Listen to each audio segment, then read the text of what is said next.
ശിരഛേദനം. സുന്ദരി ഞാൻ, മോഹിനി ഞാൻ, നിത്യവസന്താണി ഞാൻ. ഹെറോദസ് രാജാവിന്റെ കൊട്ടാരം.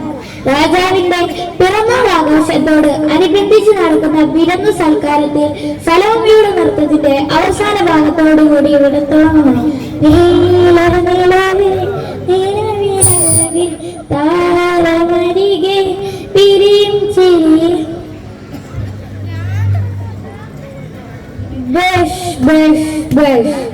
സലോമിയുടെ നൃത്തം നാം ആസ്വദിച്ചിരിക്കുന്നു. സലോമിക്ക് ഒരു സമ്മാനം നൽകാൻ നാം ആഗ്രഹിക്കുന്നു. സലോമി തന്നെ തീരുമാനിക്കൂ സലോമിക്ക് എന്ത് വേണമെന്ന്.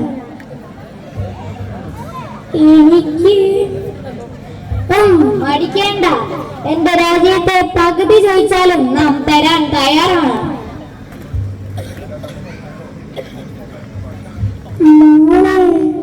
കാരാഗ്രഹത്തിൽ കിടക്കുന്ന സ്നാപകന്റെ തലയാണ് ആവശ്യം. അയ്യോ അമ്മേ, ഞാനത് ചോദിക്കില്ല. വേണ്ട അമ്മേ, ഇതാണ് പറ്റിയ അവസരം. ഞാനാണ് പറയുന്നത്, നീ ചോദിക്കണം. എനിക്ക് കാരാഗ്രഹത്തിൽ കിടക്കുന്ന സ്നാപകന്റെ തലയാണ് ആവശ്യം. അരുത് മോളെ, അരുത്. എന്നെ കൊണ്ട് ഈ മഹാപാപം നീ ചെയ്യരുത്. എന്റെ രാജ്യത്തെ എല്ലാ സൗഭാഗ്യങ്ങളുമുണ്ട്. നീ എന്ത് വേണമെങ്കിലും ചോദിച്ചോളൂ. ഒരു രാജാവിന് വേണ്ട ഏറ്റവും നല്ല ഗുണമാണ് വാക്ക് പാലിക്കുക എന്നത്. സലോമി അവളുടെ ആവശ്യം പറഞ്ഞു കഴിഞ്ഞു. ആരെവിടെ? അടിയൻ. കാരാഗ്രഹത്തിൽ കിടക്കുന്ന സ്നാപകന്റെ തല ഒരു വെള്ളിത്താലത്തിൽ കൊണ്ടുവരൂ.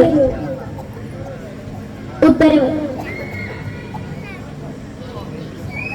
ദുഷ്ട, നിനക്ക് തൃപ്തിയായില്ലേ? എന്നെ കൊണ്ട് ഈ മഹാപാപം നീ ജയിച്ചത് ഇനി നീ ഭക്ഷിച്ചോളൂ. അയ്യോ അമ്മേ, എനിക്ക് പേടിയാവുന്നു അമ്മേ. അയ്യോ അമ്മേ.